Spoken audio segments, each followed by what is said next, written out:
Hello बच्चों, कैसे हो आप सब। आशा करता हूँ आप सब बहुत ही स्वस्थ होंगे, मस्त होंगे और अपनी तैयारी बहुत ही बेहतरीन तरीके से करते होंगे। कि आज हम लेकर आए हैं क्लास 10th का बायोलॉजी।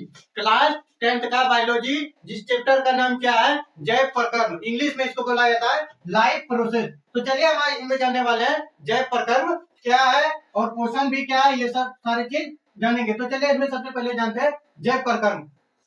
जीवों में वह सभी प्रकर्म जो सम्मिलित रूप से अनुरक्षण का कार्य करता हो, जैव प्रकर्म कहलाता है। क्या बोल रहा है? जीवों में वह सभी प्रकर्म जो सम्मिलित रूप से क्या करता हो, अनुरक्षण का कार्य करता हो, क्या कहलाता है? जैव प्रकर्म कहलाता है।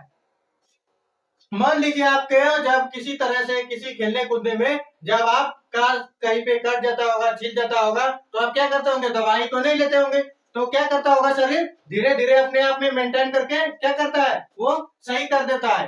समझे? उसी को क्या करता है? जीवों में वह प्रकर्म जो किसी अपने शरीर को मेंटेन करता हो, अनुरक्षण का कार्य करता हो, उसी को क्या बोला जाता है? जैव प्रकर्म बोला जाता है। तो चलिए जैव प्रकर्म समझ लीजिए। इसमें अब आप जानते हैं सजीव, सजीव और निर्जीव। सजीव किसे बोलते हैं, निर्जीव किसे बोलते हैं? सजीव को ही क्या बोला जाता है? जैव बोला जाता है। जैव बोला जाता है और इंग्लिश में इसे बोला जाता है लिविंग। तो चलिए जानते हैं सजीव। सजीव वह कहलाता है जो जिसमें जान हो। सजीव किसे बोल सकते हैं? जिसमें जान हो, उसे क्या बोलते हैं? सजीव बोलते हैं। जैसे में मान लीजिए कुत्ता, बिल्ली, मनुष्य, ईटीसी और बहुत सारे जीव है जिसमें क्या है? जान है। अगर वो उसमें जान है तो वो क्या है? सजीव है। सजीव आप समझ गए। तो चलिए आप जानते हैं निर्जीव। निर्जीव को क्या बोला जाता है? अजैव बोला जाता है। और नॉन लिविंग भी इसको इंग्लिश में बोला जाता है। तो चलिए आप समझते हैं इसमें निर्जीव। निर्जीव वह कहलाता है जिसमें जान ना हो, जिसमें जान ना हो। फॉर एग्जाम्पल के लिए लीजिए, पेन लीजिए, रजिस्टर ले लीजिए, यहाँ पे टेबल रखा है वो ले लीजिए, आदि ईटीसी बहुत सारे चीज है, कागज, कुर्सी, टेबल, ये सब क्या है? निर्जीव है, इसमें जान नहीं है। ये आप समझ, निर्जीव समझ लिया, सजीव समझ लिया। चलिए आप समझते हैं पोषण। पोषण पोषण पोषण को क्या बोला जाता है इंग्लिश में? डिप्रेशन। डिप्रेशन नहीं बोला जाता है, न्यूट्रिशन बोला जाता है। पोषण को क्या बोला जाता है इंग्लिश में? न्यूट्रिशन। किसी भी काम को करने के लिए हमें ऊर्जा यानी ताकत की आवश्यकता होती है। मान लीजिए आप कोई काम कीजिएगा, किसी तरह काम कीजिए, मान लीजिए हम पढ़ा रहे हैं, तो हमें किसकी जरूरत पड़ रही है? ऊर्जा की जरूरत पड़ रही है। ऊर्जा की जरूरत पड़ी तो अब इसमें हम जानेंगे कि ऊर्जा आता कहाँ से है। इसमें क्या लिखा है डिफिनेशन में? किसी काम को करने के लिए हमें क्या, किस चीज का जरूरत पड़ती है? ऊर्जा की जरूरत पड़ती है, यानी ताकत का जरूरत पड़ता है, आवश्यकता होती है। शरीर में ताकत लेने के लिए हमें पोषक तत्वों को ग्रहण करना पड़ता है। आप शरीर में जब आप ताकत लाइएगा तो कैसे लाइएगा? ऐसे अपने आप तो लाएगा नहीं। उसके लिए क्या करना पड़ेगा? आपको भोजन करना पड़ेगा, बहुत सारे चीज खाना पड़ेंगे, तब आपको क्या मिलेगा? ऊर्जा मिलेगा। और वो जो ऊर्जा मिलेगा उसी ऊर्जा को क्या कीजिएगा? आप दूसरे चीज में लगा दीजिएगा, किसी काम में लगा दीजिएगा। तो इसमें क्या बोल रहा है? शरीर में ताकत लेने के लिए हमें पोषक तत्वों को क्या करना पड़ता है? ग्रहण करना पड़ता है, यानी कि खाना पड़ता है। इसी क्रिया को क्या कहते हैं? पोषण कहते हैं। और पोषण इसमें हमें कहाँ से मिलता है? सारे पोषण कहाँ से मिलता है? आप जब भोजन कीजिएगा तो उससे मिलेगा आपको पोषण। इसमें एग्जांपल में लिख दिए, चना लिखे हैं, गाजर लिखे हैं, आदि फल जो आता है उसमें क्या मिलता है? हमें पोषण मिलता है, पोषक मिलता है। इसी को क्या बोला जाता है? पोषण बोला जाता है। चलिए आप पोषक तत्व ही समझ लेते हैं किसे बोलते हैं। पोषक तत्व किसे बोलते हैं? वह पदार्थ जिसमें पोषण कर सभी जीव ऊर्जा प्राप्त करते हैं। क्या बोल रहा है? वह पदार्थ जिसमें पोषण कर क्या करते हैं? जीव ऊर्जा प्राप्त करता है। जो जिस भोजन से जीव ऊर्जा प्राप्त करता है, जिससे शरीर की कोशिकाओं का विभाजन, ऊतकों का निर्माण, जीवों की वृद्धि इत्यादि कार्य करता है। क्या क्या करता है? शरीर कोशिकाओं का क्या करता है? विभाजन करता है, ऊतकों का निर्माण करता है, वो वृद्धि करता है, इत्यादि में कार्य करता है। पोषक तत्व कहलाता है। पोषक तत्व समझ गए। इसमें अब हम समझते हैं पौष्टिक आहार। पौष्टिक आहार क्या है वो भी समझ लेते हैं, उसके बाद समझेंगे पोषण कितने प्रकार के होते हैं, पोषण किसे कैसे होते हैं, पोषण क्या होते हैं। तो इसमें हम समझेंगे पौष्टिक आहार वह आहार जिसमें पोषक तत्व की आवश्यकता बहुत अधिक हो, बहुत ज्यादा हो, उसे क्या कहते हैं? पौष्टिक आहार। वह आहार जिसमें क्या हो? पौष्टिक बहुत ज्यादा मात्रा में मिला हुआ हो, उसी को क्या बोला जाता है? पौष्टिक आहार बोला जाता है। तो अब इसमें हम जानेंगे पोषण कितने प्रकार के होते हैं, पोषण कितने प्रकार के होते हैं और पोषण क्या होते हैं, यही इसमें हम जानेंगे। पोषण तो समझ लीजिए, इसमें हम जानेंगे पोषण कितने प्रकार के होते हैं। तो चलिए आप समझते हैं पोषण। अब हम इसमें जानेंगे पोषण के प्रकार। पोषण के जो प्रकार होता है वो कितने प्रकार होते हैं? दो प्रकार के होते हैं। एक होता है स्वपोषी पोषण, एक होता है विषम पोषी पोषण। और इसको विषम पोषी पोषण जो होता है उसको परपोषी पोषण भी कहते हैं। आपसे परपोषी पोषण सुन के कंफ्यूज नहीं होइएगा। और स्वयं पोषी पोषण जो होता है उसका स्व पोषण भी कहते हैं। तो चलिए अब हम जानेंगे विषम पोषी पोषण जो होता है वो भी कितने प्रकार के होते हैं, 3 टाइप के होते हैं, 3 प्रकार के होते हैं। एक होता है परजीवी पोषण, एक होता है मेरुजीवी पोषण, एक होता है प्राणी पोषण। आपका तो इसमें हम जानेंगे विषम पोषी पोषण। विषम पोषी पोषण, विषम पोषी पोषण नीचे है। तो चलिए सबसे पहले जानेंगे स्व पोषी पोषण किसको बोला जाता है। स्व पोषी पोषण किसको बोला जाता है? पोषण की वह विधि जिसमें कोई जीव अपना भोजन स्वयं तैयार करता हो। इसमें क्या बोल रहा है, वैसा जीव वैसा प्राणी जो भोजन क्या करता हो, अपना भोजन स्वयं बनाता हो, तो उसको क्या बोला जाता है? स्वयं पोषी पोषण बोला जाता है। स्वयं पोषी पोषण बोला जाता है। जैसे हरे पेड़ पौधे, हरे पेड़ पौधे जो होता है उसको आप क्या खाना कोई देने के लिए जाता है, नहीं जाता है। वो कैसे खाना बनाता है? सूर्य की प्रकाश की वजह से वो क्या करता है, अपना खाना बनाता है। और वो जो बनाता है वो किसके वजह से बनाता है? क्लोरोफिल की वजह से बनाता है। तो आगे वो समझेंगे कैसे बनाता है। तो इसमें सबसे पहले स्वयं पोषी पोषण समझेंगे कि वैसा जीव वैसा पेड़ पौधा जो क्या करता है, वह स्वयं अपने से भोजन बनाता हो, वैसे जीव को क्या कहा जाता है, वैसे पेड़ पौधे क्या कहलाता है? स्वयं पोषी पोषण कहलाता है। तो इसका चलिए देख लेते हैं थोड़ा सा, इसमें कुछ और लिखा है। तो स्वयं पोषी पोषण में प्रकाश संश्लेषण की क्रिया होती है। स्वयं पोषी पोषण जो होता है, स्वयं पोषी पोषण वाला जो जीव होता है उसमें क्या होता है, प्रकाश संश्लेषण की प्रक्रिया होता है। इसमें क्या कहा है, स्वयं पोषी पोषण में प्रकाश संश्लेषण की क्रिया होती है। यानी पेड़ पौधे जो आपका जो भोजन बनाता है वो कैसे बनाता है? प्रकाश की वजह से बनाता है। इस विधि में क्लोरोफिल का होना अनिवार्य है। इस विधि में क्या होता है, अगर इसमें क्लोरोफिल नहीं होगा स्वयं पोषी पोषण वाले जीव या पेड़ पौधे में, तो वो भोजन अपने प्रकार से नहीं बना सकता है। उसमें क्लोरोफिल होना बहुत आवश्यक है। यह कार्बनिक पदार्थ होता है। यह जो होता है क्या होता है? कार्बनिक पदार्थ होता है। तो अब चलिए समझते हैं विषम पोषी पोषण। विषम पोषी पोषण, पोषण की वह विधि जिसमें कोई जीव अन्य जीवों से अपना भोजन तैयार करता हो। इसमें क्या बोल रहा है, वैसा जीव जो क्या करता है, वो दूसरे जीव से अपना भोजन क्या करता हो, तैयार करता हो, दूसरों पर निर्भर रहता हो। पोषण की वह विधि जिसमें कोई जीव अन्य जीवों से अपना भोजन तैयार करता हो, उसे क्या कहते हैं? विषम पोषी पोषण कहते हैं। अर्थात दूसरे जीव पर निर्भर रहता हो। हम मान लीजिए कि हम सब क्या है, अपने से भोजन बनाते हैं, नहीं बनाते। हम सब किस पे निर्भर रहता है?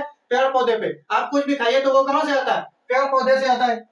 इसका कहने का मतलब यही है कि दूसरों पे निर्भर रहता हो, यानी हम जो है क्या है, दूसरों पर निर्भर रहता है। तो हम क्या हो गए? विषम पोषी पोषण। इसमें आ जाएगा मानव। मानव जो रहता है, अपना एग्जांपल दे दिया कि कैसे रहता है दूसरों पर निर्भर। गाय भाई जो क्या करता है, अपना स्वयं भोजन बनाता है, नहीं बनाता, वो क्या करता है? दूसरे पर निर्भर रहता है। दूसरे का मतलब घास फूस जो खाता है वो दूसरे चीज पर रहता है। अमरबेल आप रोड के किनारे में किसी पेड़ पे, जैसे सेवई जैसा, लच्छा सेवई जो होता है उसके जैसा आप देखे होंगे किसी पेड़ पौधे पे, आपका पीला कलर का रहता है। क्या रहता है? हरियाणा यानी कि पीला कलर का रहता है, उसी को बोला जाता है अमरबेल। वो जो रहता है, वो जिस पेड़ पे रहता है उसी पेड़ का क्या करता है, अपना भोजन बनाता है उसी को। और वो उसमें बहुत ज्यादा दिन रहने के बाद वो क्या करता है, वो जो अमरबेल होता है उसके वजह से धीरे धीरे वो पेड़ भी क्या होता है, खत्म हो जाता है। क्योंकि वो पेड़ जितना भी भोजन सूर्य के प्रकाश से बनाता है, उसका जो भोजन क्या करता है, वह अमरबेल अपने में ट्रांसफर कर लेता है। इसीलिए पेड़ को अगर उतना प्रकाश का वो जो भोजन होता है नहीं मिलता है, तो धीरे धीरे पेड़ अपने आप में क्या होता है, खत्म हो जाता है। इसमें भी एक पॉइंट में कुछ लिखा है कि विषम पोषी पोषण में क्लोरोफिल की मात्रा नहीं होती है। विषम पोषी पोषण जो है, हम जो है मान लीजिए मनुष्य, हमको क्या होता है, क्लोरोफिल की आवश्यकता होती है? नहीं होती है, क्योंकि हम दूसरे पे रहता है निर्भर। और अमरबेल आपका, और ये जो गाय है, गाय किस पे रहता है? घास फूस पे रहता है, स्वयं अपने पे नहीं रहता है, दूसरे पर रहता है। अमरबेल तो आपको बता दिया, पेड़ जो होता है वो उसी पे निर्भर रहता है, उसी की वजह से वो जीवित रहता है। इसमें आप समझ लीजिए पॉइंट। तो चलिए हम आगे अब इसमें जानेंगे विषम पोषी पोषण का जो 3 प्रकार होता है। परजीवी पोषण एक होता है, मेरुजीवी पोषण, प्राणी पोषण। तो इसमें हम जानेंगे परजीवी पोषण क्या है। अब हम इसमें देखेंगे परजीवी पोषण। परजीवी पोषण किसे कहता है? विषम पोषी पोषण की वह विधि, विषम पोषी पोषण की वह विधि जिसमें कोई जीव दूसरे जीव के शरीर से अपना भोजन ग्रहण करता है। इसमें क्या कर रहा है, दूसरा जो कोई जीव होता है वो किस पे निर्भर रहता है? दूसरे के शरीर पर निर्भर रहता है। जिसमें एक जीव को तो लाभ होता है तथा दूसरे जीव को क्या होता है, हानि होता है। क्या होता है, एक जीव को क्या होता है, लाभ होता है, दूसरे जीव को हानि होता है। तो इसका एग्जांपल में आपका आ जाएगा अमरबेल।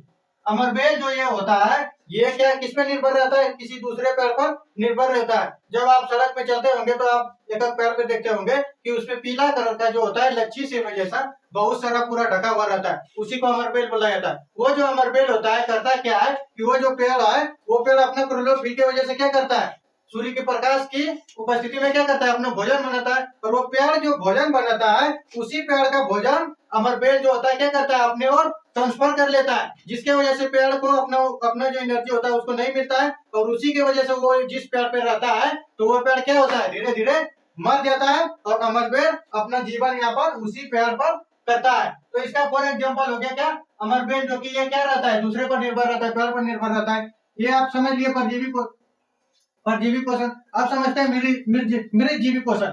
इसमें जब आप ध्यान दीजिएगा तो आपका आंसर इसी में छुपा हुआ है, मृत जीवी। मृत का मतलब क्या होता है, मरा हुआ।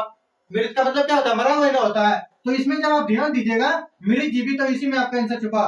तो चलिए समझते हैं मृत जीवी पोषण। विषम पोषी पोषण की वह विधि जिसमें कोई जीव सड़े गले पदार्थ से अपना भोजन तैयार करता है। क्या बोल रहा है कि वैसा जीव जो क्या हो, सड़ा गला हो, और उसी से वो क्या करता हो, अपना भोजन तैयार करता हो, मृत जीवी पोषण कहलाता है। जैसे में मशरूम, कवक, फंजाई, ये सब जो होता है ये सड़े गले जगह पे होता है, और वही सड़ा गला जो जगह होता है उसी से अपना भोजन क्या करता है, अपने और ट्रांसफर कर लेता है। तो इसमें आपका एग्जाम्पल में आ जाएगा मशरूम आ जाएगा, कवक आ जाएगा, फंजाई आ जाएगा। ये सब जो रहता है ये हमेशा गंदे जगह पे ही रहता है, और गंदे जगह पे होता है, और ये गंदगी से ही अपना भोजन क्या करता है, तैयार कर लेता है। तो मृत जीवी आप समझ लिए। अब समझ लेते हैं प्राणी पोषण। प्राणी पोषण में भी आप देखिएगा, जब इसको सही से ध्यान दीजिएगा तो इसमें क्या आ रहा है, प्राणी आपका आ रहा है। तो प्राणी मतलब क्या, हम सब हो गए, प्राणी किसे बोलते हैं, हम सबको ना बोलते हैं। तो चलिए इसका आंसर देखते हैं क्या।